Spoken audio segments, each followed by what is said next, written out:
Dear student, I am Dr. Rajiv Sapre. This is ninth lecture about the chapter Pythagoras theorem. This is part of video lecture series about SSC mathematics. I appeal all of you to subscribe my channel so that you can take advantage of all these lectures. So we will continue with problem solving. We were solving exercise on page number 39. Only one last problem is remaining. So that we will do first, and then we will go for the further exercises. See what is given here. Walls of two buildings on either side of the street are parallel to each other.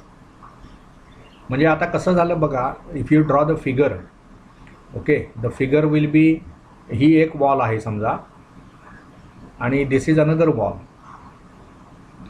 They are parallel. This is road. Okay, this is the road given. Ladder 5.8 meter long is placed on the street such that its top just reaches the windows of the building at a height of 4 meter.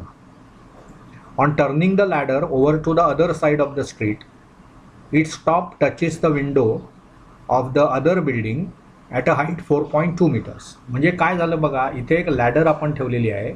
Suppose this is that ladder. ती आपण अशी turn केली तर हे त्यांनी पहिल्या भागामध्ये काय सांगितलेलं आहे की it reaches the top of the म्हणजे windows of a building at the height 4 metre. म्हणजे हे इथली विंडो आहे समजा, हे समजा ए आहे तर हे 4 मीटर्स आहे. म्हणजे हे बी समजा, हे सी, आणि इथे आपण ही टर्न करणार अशी, त्यावेळी हे समजा डी असेल आणि हे ई असेल. तर त्यांनी काय सांगितलेलं आहे, रस्त्याच्या दोन्ही बाजूला असलेल्या भिंती एकमेकांना पॅरलल आहेत. एक आपण लॅडर ठेवलेली आहे, ती या बिल्डिंगच्या एका विंडोला म्हणजे जाऊन मिळते. तर हे जे अंतर आहे हे 4 मीटर्स आहे आणि हे 4.2 मीटर्स असं तुम्हाला दिलेलं आहे, बरोबर आहे. आता लॅडरची उंची तीच राहणार ना, लॅडरची लांबी काही बदलणार नाही, ठीक आहे. On turning the ladder over to the other side of the street, it's top touches the window of the building at a height 4.2 meters. Find the width of the street. आणि त्या लॅडरची जी म्हणजे लेंथ दिलेली आहे ती 5.8 मीटर. So this is 5.8, this is also 5.8. तुम्ही ladder या भिंतीवर ठेवली टेकवून आणि या भिंतीवर ठेवली तरी लॅडरची उंची तीच राहणार. आता या फिगरमध्ये कदाचित ते वेगवेगळे दिसत असेल, पण ही स्कीमॅटिक फिगर आहे, ही काही आपण जॉमेट्रिकल कन्स्ट्रक्शन करून काढलेली फिगर नाही आहे. So you must understand what is actually happening. म्हणजे आता काय झालं बघा, तर तुम्हाला त्यांनी काय विचारलं आहे, finally width of the street विचारलेली आहे. म्हणजे आता विड्थ ऑफ द स्ट्रीट म्हणजे काय, see length BE, length BE is width of the street.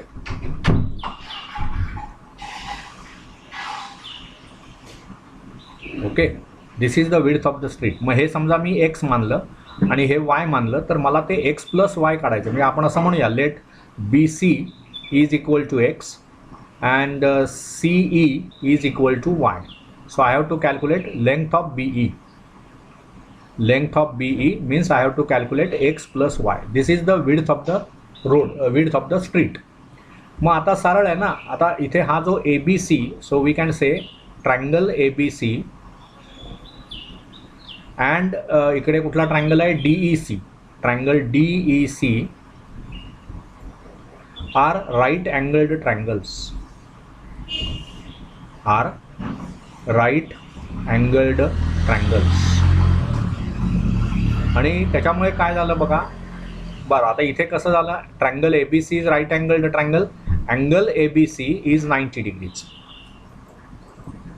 And here angle DEC is also 90 degrees. म्हणजे हे कशासाठी लिहायचं असतं, तर जिथे काटकोन आहे ना झालेला त्याच्या समोरचा बाजू ही हायपोटेनस आहे. So I must write it. नुसतं तुम्ही लिहून चालणार नाही triangle A B C is right angled triangle, ते ठीक आहे, ते लिहिलं बरोबर आहे, परंतु मग त्याच्यामुळे कर्ण ए सी हे का, तर बी या ठिकाणी 90 अंशाचा कोन झालेला आहे, हे मला लिहिलंच पाहिजे. म्हणून मग आता इथे मी काय येणार, for triangle A B C, for triangle ABC, what is known to you, AC squared is equal to AB square plus BC squared. Okay, this is by Pythagoras property, Pythagoras theorem. पण आता BC म्हणजे आपण x घेतलेला आहे, AC आणि च्या किमती आहेतच आपल्याला. So what you get is 5.8 squared is equal to 4 squared plus x squared. So what is x squared? X squared will be 5.8 bracket squared minus 4 squared. So it will, you can use a square minus b square formula. So it is a plus b. So 5.8 plus 4 into 5.8 minus 4. What is 5.8 plus 4? It is 6.2. Okay, and 5.8 minus 4 is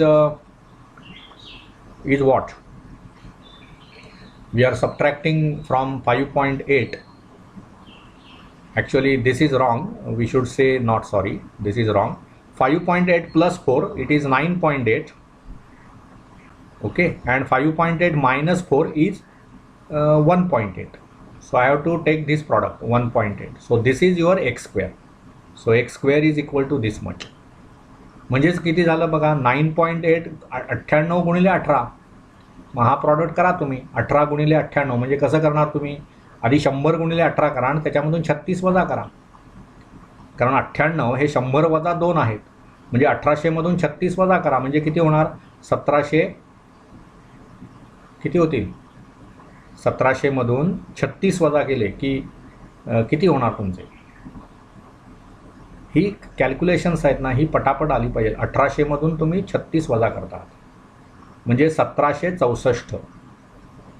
okay, आणि इथे दशांशानंतर दशांशानंतर एक संख्या आहे, इथे पण एक आहे म्हणजे 17.64. हे x वर्ग झाले, म्हणून तुम्हाला x काढावा लागेल. ठीक आहे, हा एक मुद्दा झाला. आता 1764 हे कशाचा वर्ग आहे ते कॅल्क्युलेट करा. हे स्क्वेअर्स तुमचे पाठ पाहिजेत. ओके, हा एक भाग झाला. So you will write what is X here. पुढे if not I will tell you. पुढे काय होईल बघा, दुसरं हा त्रिकोण आता लक्षात घ्या, DEC. So consider triangle DEC. In triangle DEC ना ऑलरेडी वी हॅव रिटन की अँगल DEC 90 आहे. इथे 90 असल्यामुळे DC हा कर्ण झाला. So we get DC squared is equal to DE squared plus EC squared by Pythagoras theorem. मग आता DC स्क्वेअर्ड, DC आपणाला तीच आहे ना, शिडीची उंची, लॅडरची height. So it is 5.8 squared is equal to काय येणार, DE स्क्वेअर. DE 4.2 आहे, so 4.2 bracket squared minus y square, sorry plus y squared. So what you get, y squared as it will be 5.8 bracket squared minus 4.2 bracket squared. म्हणजे किती झालं बघा, हे factorisation करता येईल तुम्हाला. 5.8 प्लस 4.2 मायनस इंटू 5.8 मायनस 4.2 म्हणजेच किती होणार बघा, 5 आणि 4 9 आणि हे 8 आणि 2 10 म्हणजे 58 आणि 42 म्हणजे ते 10 झाले. गुणिले इथे किती होणार, 5.8 मायनस 4.2 58 वजा 42 म्हणजे 16 म्हणजे ते 1.6 झाले. मग ते 10 आणि 1.6 यांचा गुणाकार म्हणजे ते 16 झालं. म्हणजे तुमचं y स्क्वेअर्ड 16 आलं. So y is equal to 4. आता इथे नेमकं आपल्याला असं आठवेल की y स्क्वेअर इज 16 म्हणून y प्लस ऑर मायनस 4 लिहूया. तसं चालणार नाही, कारण y ही लेंथ आहे, C to E ही लेंथ आहे. Length cannot be negative. त्यामुळे इथे तुम्ही y इज इक्वल टू 4 हा आपला. इथे आता x स्क्वेअर 17.64 आहे, त्याचं वर्गमूळ किती, हॅव यू कॅल्क्युलेटेड. हे y इज इक्वल टू 4 आलं, हा रिझल्ट 2 म्हणा आणि हा रिझल्ट 1 म्हणा. मग बघा आता तुम्ही समजा, तुम्ही आता लक्षात घ्या 1764 ही संख्या 1600 पेक्षा मोठी आहे. त्यामुळे 40चा वर्ग किती, 1600 म्हणजे 1764 हे 40 पेक्षा मोठे असल्यामुळे आणि शेवटी 4 असल्यामुळे 41 तर असूच शकत नाही, कारण 41चा वर्ग केलात की शेवटी 1 येणार एकम स्थानी. 42चा वर्ग केलात आणि पुढे जाऊन मग 48चा वर्ग केला तर ते शेवटी 4 येणार, कारण 8 8 64 ते 4 असतात. म्हणून पॉसिबल कॅन्डिडेट काय याचा, 1764 हा कशाचा वर्ग असू शकतो, 42चा. असं आपण गेसिंग करायला पाहिजे. मग करा, 42चा वर्ग किती होतील बघा, 42 दुणे 84, 4 हातचे आले 8 आणि 42 दुणे 84 दुणे 168 आणि ते 8 म्हणजे 176 झालं. म्हणजेच याचं वर्गमूळ किती लिहिणार तुम्ही 4.2. मग आता विड्थ ऑफ द स्ट्रीट जी मला काढायची आहे, विड्थ ऑफ स्ट्रीट किती येणार, तर हे x प्लस वाय, म्हणजे आपण इथे लिहिलंय बघा width of the street is length BE. बघा लेंथ BE म्हणजेच width of the street, that is x plus y. So it is x plus y. So what is that, x is what 4.2, x square हे आलंय, sorry इथे x is equal to 4.2, y is equal to 4. So final answer will be 4.2 plus 4 metres. Okay, so it will be what 4.2 plus 4ला bracket द्या, म्हणजे 8.2 metres. This will be the length of the road, width of the road. Length of the road नसते, road length, रोडची length नाही काढत, width आपण काढतो, ती इथे 8.2 मीटर्स आली. So I hope you understood this problem. इथे दोन्ही ठिकाणी पायथागोरस प्रॉपर्टी यूज करायची आहे. So this is sheer calculation based problem, nothing difficult in this problem. So असे प्रॉब्लेम्स आपणाला पटापट येणं गरजेचं आहे. ठीक आहे, I will erase this now. This is very simple and this is a video lecture. Suppose you do not get before I erase, suppose you are not able to right, you can revisit the lecture, go back, pause करा आणि बघा lectures. So you can get everything that is been taught. Okay, so this is the problem. Now again we will go back to the 2 parts. हां, तर इथे आता बघा पुढचा जो भाग आहे त्याच्यामध्ये हा आपला एक्झरसाइज संपला. मग ही ॲप्लिकेशन्स आहेत. आता इथे सुद्धा बघा या ॲप्लिकेशन्समध्ये इथे बघा आता काय दिलं आहे की इन अ ट्रँगल ABC, ही एक्झाम्पल्स त्यांनी दिलेली आहेत. ट्रँगल ABC आहे दिलेला. Angle C is an acute angle. हा जो आहे ना तो ॲक्यूट अँगल आहे. ही 2 एक्झाम्पल्स आपण पुढे वापरलेली आहेत. तर हे आपण याच्यावरून आपण अपोलोनियस थिअरम प्रूव्ह केलेला आहे. त्यामुळे ही दोन्ही एक्झाम्पल्स आपण ऑलरेडी डिस्कस केलेली आहेत. So will not spend time on that now. आता हे सॉल्ड एक्झाम्पल्स बघा. पहिलंच बघा त्यातलं, इन धिस फिगर हा बघा PQR हा ट्रँगल आहे आणि QM आणि MR ही लेंथ सेम आहे दिलेली, म्हणजेच M हा QRचा मिडपॉईंट झाला. आता असं ज्यावेळी असतं ना, मेडियन तुम्हाला ज्यावेळी दिसते त्यावेळी मोस्ट पॉसिबली अपोलोनियस थिअरम तिथे वापरायचा असतो. ज्यावेळी आपण तुमच्या शिरोबिंदूमधून म्हणजेच व्हर्टेक्समधून हायपोटेनसवर लंब टाकतो त्यावेळी मोस्ट ऑफ द टाइम्स तुम्हाला जॉमेट्रिक मीनचा रिझल्ट वापरायचा असतो. So once you see the figure, तुमच्या मनामध्ये असं लगेच यायला पाहिजे, असोसिएशन आपल्या मनामध्ये यायला पाहिजे की ह्या मी प्रॉब्लेम कुठल्या प्रॉपर्टीने सोडवू शकतो. तर इथे काय दिलेलं आहे बघा की बघा, I will draw that figure for if you want. See it is something like this. We have to draw one triangle first. Okay, so this is that triangle आणि आपणाला काय दिलं आहे बघा, name of that triangle is PQR. Okay, suppose this is the midpoint of QR. So you have to join that P and its midpoint. So I have to join this. Okay, so this is what, M. This is M. मग ही side आणि ही side same आहे आणि त्यांनी काय दिलं आहे बघा तुम्हाला की PM is median, M is the midpoint of segment QR. That is done. त्यांनी दिलं आहे PM बरोबर 9 दिलं आहे. त्यामुळे PM ही विड्थ आहे ना, ही 9 काय आहे, 9 दिली आहे नुसती. And PQ square plus PR square. So what is given to you in triangle PQR, in triangle PQR, PM is median of triangle PQR. PM is median of triangle PQR. Okay, PM is 9 given and also it is given PQ square plus PR square is equal to 290. This is given and we have to find QR. मग आता काय होतंय बघा की M being the midpoint of QR, so what we can say as M is midpoint of QR. What I can write, QM is equal to RM is equal to 1/2 QR. Okay.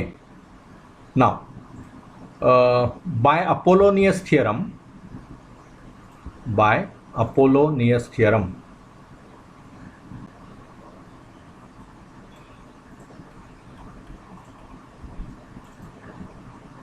what I can write? It is PQ square plus PR square is equal to 2 times PM square plus 2 times QM square.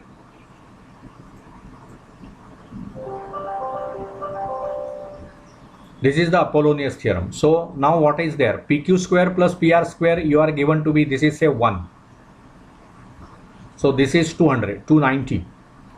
On this side 2 times PM square. Now PM you are given 9. So it is 2 into 9 squared. Okay. And that is equal to 2 times QM squared. मग आता इथे काय होईल बघा, हे 290 is equal to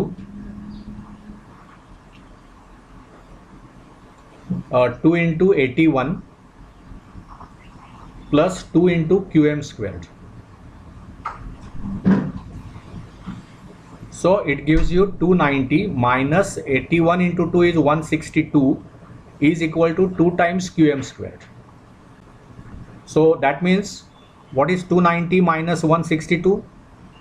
It is what? 128. So 128 is equal to 2 times QM squared, and so definitely QM squared comes out to be 128 upon 2, which is 64, and so QM is equal to 8. QM is 8, and when QM is 8, QR you can easily calculate. QR is 2 times QM, so it is 2 into 8, and so it is 16. This is done. So problems are very simple.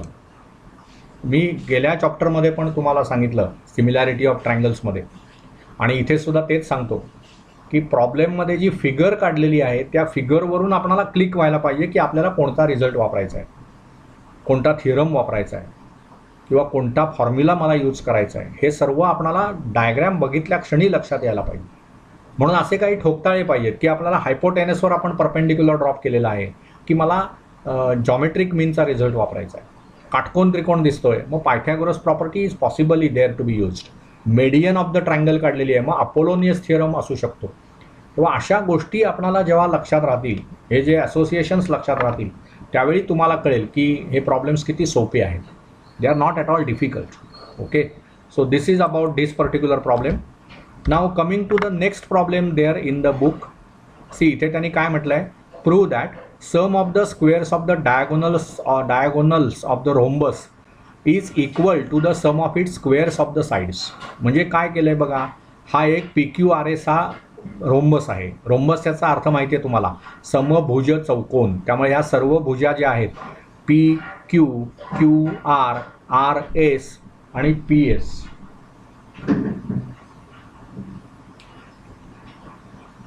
So all of them are of equal length, right. त्याच्यानंतर काय दिलंय बघा, diagonals PR and SQ intersect each other. म्हणजे तुम्हाला prove काय करायचं आहे की sum of the squares of the diagonals. So we have calculated diagonal PR आणि QS and let them intersect at point T. Okay. मग मला प्रूव्ह काय करायचं आहे की sum of squares of the diagonals, म्हणजेच कशाचा square, PS square plus SQ square is equal to sum of squares of all the 4 sides. म्हणजेच PQ square plus QR square plus RS square plus SP square. आता अगदी सोपा problem आहे बघा. इथे आपल्याला एक प्रॉपर्टी माहिती पाहिजे की diagonals of the rhombus bisect each other. See, this is the very important property that we must know. Diagonals of the rhombus bisect each other.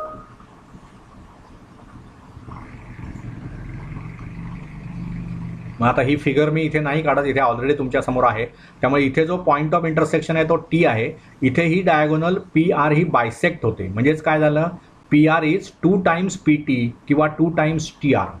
ठीक आहे. आपण एक लहानशी फिगर पण काढतो मी. हे समजा अशी फिगर आहे. Try two means अश्यूम that it is a rhombus. So this side, this side, this side, this side are equal. This is one diagonal. Okay, this is another diagonal. They intersect at point T. Okay, you assume that this is one point. So this is S, this is R, this is Q आणि this is P. मग आता diagonals of the rhombus bisect each other, त्यामुळे काय झालं बघा, PQS हा जर मी triangle विचारात घेतला, ओके, तर त्या ट्रायंगलमध्ये PT ही मेडियन झाली. तसंच PSR हा ट्रायंगल विचारात घेतला तर ST ही ह्या ट्रायंगलची मेडियन झाली, आणि मेडियन आहे म्हटल्यावर Apollonius theorem. So by Apollonius theorem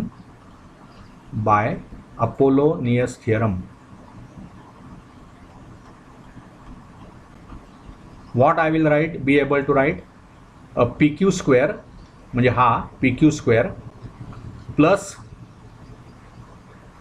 PS square म्हणजे हा आपण ट्रायंगल विचारात घेतोय इन ट्रायंगल PQS. काय लिहिणार बघा आपण, PQ square plus PS square is equal to 2 times PT squared plus 2 times QT square. बरोबर ना, PT स्क्वेअर आणि हे QT square, 2 times QT square. This is say result 1. तसंच QR square plus SR square म्हणजे कुठला triangle विचारात घेतोय आपण आता, in triangle QR square plus SR square. QR आणि SR म्हणजे आपण QSR हा triangle, in triangle QSR what we can write, QR square plus SR squared is equal to 2 times RT squared, 2 times RT squared plus 2 times QT square. This is you know, by Apollonius theorem we can write both these things, say this is 2. Now just you add. So adding 1 and 2, adding 1 and 2 काय मिळणार बघा आपल्याला, adding 1 and 2, left hand side is PQ square, PS square, QR square, SR square म्हणजे PQ square plus QR square plus RS square plus हे SP square. Okay, so this is PQ square plus QR square plus RS square. RS काय आणि SR काय, side एकच ती, आणि plus SP square म्हणजे PS square is equal to on the right hand, this is addition of left hand side, this is addition of right hand sides. ह्याच्यामध्ये 2 times QT squared हा दोन्ही वेळा आहे, म्हणजे ते कसं लिहिता येईल मला बघा आता, 4 टाइम्स QT स्क्वेअर्ड,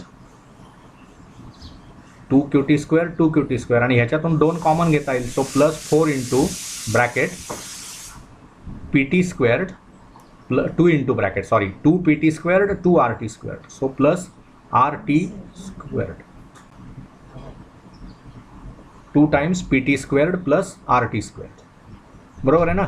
मग आता काय होणार बघा, T हा मध्यबिंदू आहे ना, PT काय आणि TR काय, इथे तुम्ही कशाचं ॲडिशन घेताय, PT squared plus RT squared. परंतु इथे Tला ही डायगोनल बायसेक्ट होत असल्यामुळे PT आणि RT हे सेम आहे.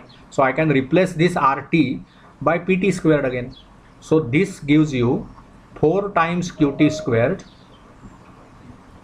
Plus 2 into 2 times PT squared.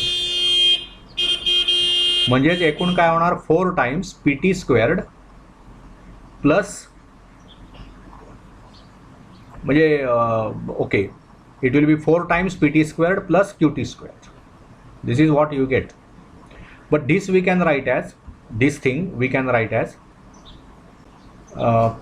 4 PT squared. आता इथे बघा, when you use this Apollonius theorems and all that, हे 4 PT squared I can write as 2 times PT bracket squared, and this you can write as 2 times QT bracket squared.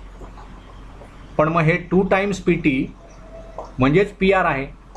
बघा ना, T हा मध्यबिंदू असल्यामुळे 2 time PT म्हणजेच PR. So this is equal to PR square plus Q. आता 2 times QT, QT म्हणजे QSचा मध्यबिंदू आहे, त्यामुळे 2 टाइम्स QT म्हणजेच QS. So this is QS square. So proved. हेच आपणाला प्रूव्ह करायचं होतं की रोम्बसच्या साईड्सच्या सर्व ज्या साईड्स आहेत त्यांच्या स्क्वेअर्सचं ॲडिशन म्हणजेच त्यांच्या डायगोनल्सचं addition. But here what is used here, हा प्रॉब्लेम झाला सोडवून, तुम्ही लिहून घेतलात, सर्व ठीक आहे. मुद्दा ह्याच्यामध्ये काय आहे की आपण अपोलोनियस थिअरम वापरला. रोम्बसच्या ज्या साईड्स असतात they are always of equal length, that is known to you. परंतु रोम्बसच्या डायगोनल्स एकमेकांना बायसेक्ट करतात. या प्रॉपर्टीचा आपण चांगला वापर करून घेतला. हे त्यातलं सर्वात महत्त्वाचं आहे. So I hope you understood this problem and already it is solved here. Pythagoras त्यांनी म्हटलंय बघा, the above proof can be written by using Pythagoras theorem also. This is an exercise to you, try to write this. Pythagoras theorem मला कसा वापरता येईल याचा विचार करा याच्यामध्ये. ठीक आहे. So we will stop here. We will continue in the next lecture. Thank you.